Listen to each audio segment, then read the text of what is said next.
They seem helpful, organized, responsible. They say things like, "I'm just trying to help," or "If you did it my way, it wouldn't go wrong." But behind that calm exterior is an insatiable hunger for control. This is not about care. It's about domination. It's not about helping. It's about owning your reality. Welcome to Unmask, where we dive deep into the shadows of the human psyche and expose the emotional mechanisms that shape our inner worlds. This episode is about the control freak, the one who doesn't scream because they don't need to. They already control the volume. The desire of control is often the fear of chaos in disguise. Epictetus.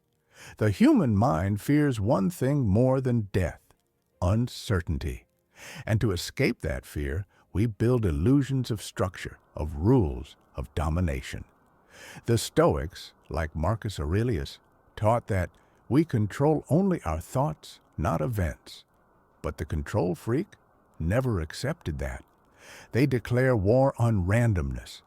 They despise vulnerability in themselves and others. For them, domination is salvation. But where does this need come from? In psychoanalytic theory, the control freak is often born out of early instability, a home with chaos, neglect, abuse. So they made a vow as children, "I'll never feel that powerless again." Power became their drug, and order their god. But order, when used to drown autonomy, becomes a weapon. Nietzsche once said, "He who fights with monsters must take care not to become one." And yet, the control freak always becomes the monster they once feared, because in their world, if they don't dominate, they'll be destroyed. They believe love must be earned through perfection. Mistakes are fatal. Chaos equals death. So they micromanage, nitpick, dictate, not because they're evil, but because their inner child is terrified. They project that terror onto the world and call it order.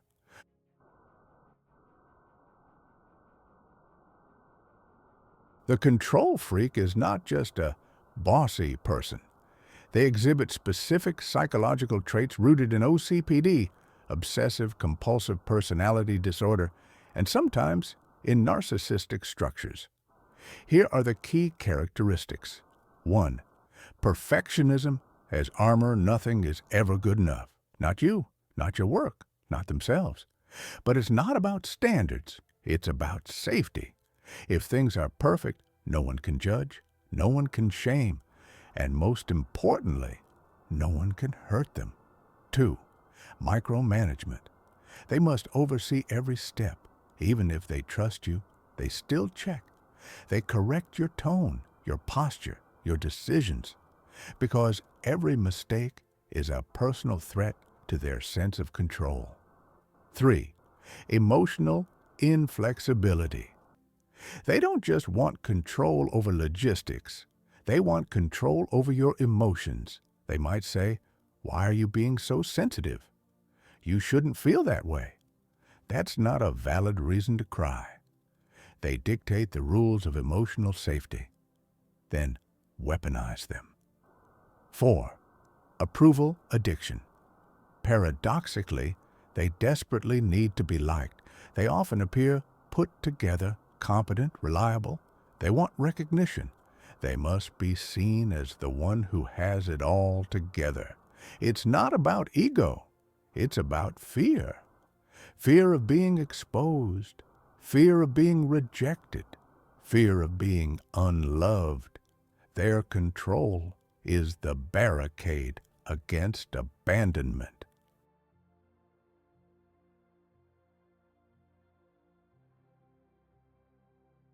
You might know a control freak. You might be one. Let's paint some everyday portraits. Relationship dynamics.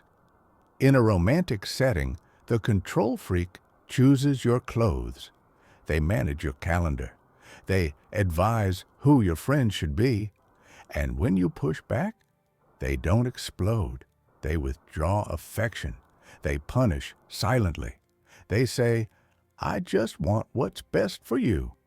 But what they really want is for you to surrender. Family systems, parents who can't handle mess, not just physical, emotional mess. Your sadness, unacceptable. Your rebellion, a threat to the house of order. These parents raise people pleasers or rebels, nothing in between. Workplaces, control freaks thrive in hierarchy. They love titles. They speak in policies and procedures. They see everyone in the email. They micromanage even when it's not necessary, because ambiguity is the enemy. But here's the thing. The more they control, the more they break trust, and the more isolated they become. Symptoms you might feel. Anxiety around tasks because you fear criticism. Chronic self-doubt from being corrected constantly. Loss of identity because decisions are always made for you. Guilt for wanting space. Confusion between love and control.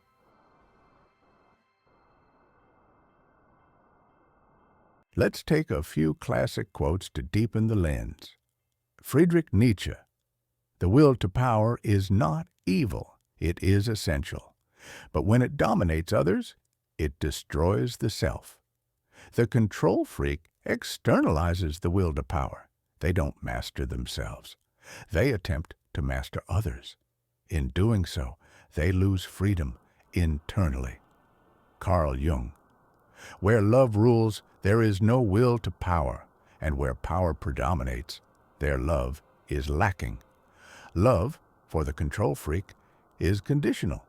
They believe love must be managed, directed, optimized. They can't relax into intimacy, because intimacy requires surrender. Epictetus, "Some things are up to us and some things are not." This truth is spiritual kryptonite to the control freak. They cannot tolerate not knowing, not being able to change outcomes. They rebel against uncertainty, but real power comes from letting go. Deep dive. Control is an illusion. Let's get uncomfortable. Control is always an illusion, even when you control your time, your career, your image. You cannot control how others feel, what the future holds, or whether you'll be loved. The control freak clings tighter, but the tighter the grip, the more they crush the very thing they crave, connection. And so they live in a cage made of rules they wrote.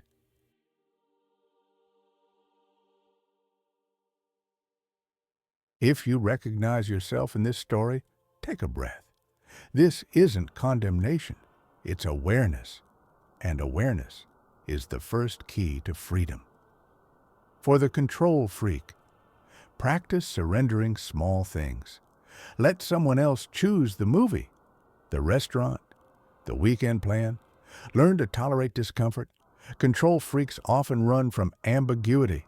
Sit in it. Journal your fears. Most control is rooted in old pain.